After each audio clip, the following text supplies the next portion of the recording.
Last week's podcast, The Cost of Being Right, stirred up a lot of comments and discussions regarding the courage it takes to let your idea go and support the will of the group.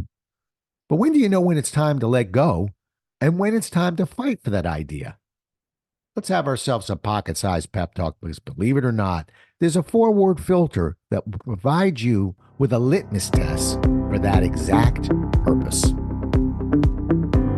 A Pocket Sized Pep Talk, the podcast that can help energize your business and your life with a quick, inspiring message. Now, here's your host, Rob Jollis. As a Xerox trainer in the 80s, the Xerox Corporation gave me the opportunity to go through their Leadership Through Quality program. And I jumped at the chance to learn about problem solving and quality improvement processes, something the company was known for. Because the implementation of these processes required a steady diet of meetings, Xerox also tucked into the program a module that outlined various meeting tools to make sure these little get-togethers ran efficiently. It was a brilliant move because if a group couldn't hold meetings effectively, those amazing processes would quickly be lost. In one of those follow-up meetings, one of the most challenging moments of truth came when the group had to reach consensus. To help this part of the process along, groups were taught how to brainstorm and truly expand their thinking. When this was done properly, the ideas would flow so fast and freely that it required 2 scribes to capture the barrage of great ideas. That was the fun part. Contracting those thoughts to reach a single idea, that was the difficult part.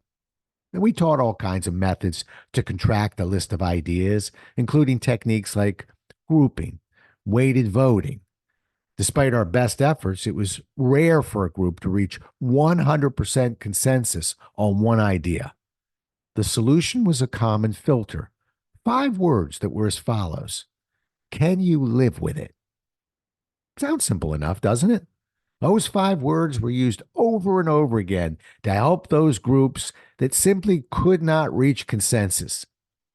It was often pointed at the few dissenting members, and frequently in a low, depressed moan, the holdouts would grunt, I guess so. Yeah, I can live with it. I bet you can guess what came next. If the implementation of that idea was successful, the group would be praised, and all members took credit. And if that idea was not successful, the first words you would hear from the "you can live with it" folks were, I never liked that idea to begin with. So Xerox pulled a fast one. 1987, Xerox quietly changed those 5 simple words and redefined their version of consensus. In doing so, they redefined what a true professional compromise really meant. We went through every training manual we had and removed the previous "can you live with it" words that defined consensus and replaced them with 4 new words. The 4 new words that became our new filter for the consensus that we were looking for were, can you support it? It's a much more powerful filter because it required true backing. Once the group agreed that they could all support a great idea, there was no one turning on the group later if the idea was not successful. What's more, we made sure to tell groups that when these 4 words were used, they were to be used with a careful explanation. We wanted true consensus, but not at the risk of missing critical information. If a dissenter knew of information that the group was unaware of and truly could not support it for that reason, they had to let the group know. We wanted to make sure no consensus filter, tool, or vote would ever be used as a weapon to achieve agreement. Consensus is tricky because it frequently requires supporting ideas that are not your own, and often requires supporting ideas that you don't like as much as others.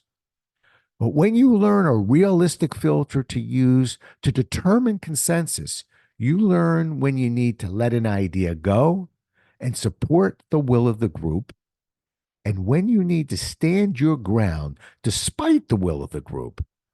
The distinction is the key, and from that, we can all learn when to hold an idea hold on to it tight, and when it's necessary to let go of an idea to help a group reach consensus. Thanks so much for listening. If you enjoyed today's show, please rate and recommend it on iTunes, Outcast, or wherever you get your podcasts.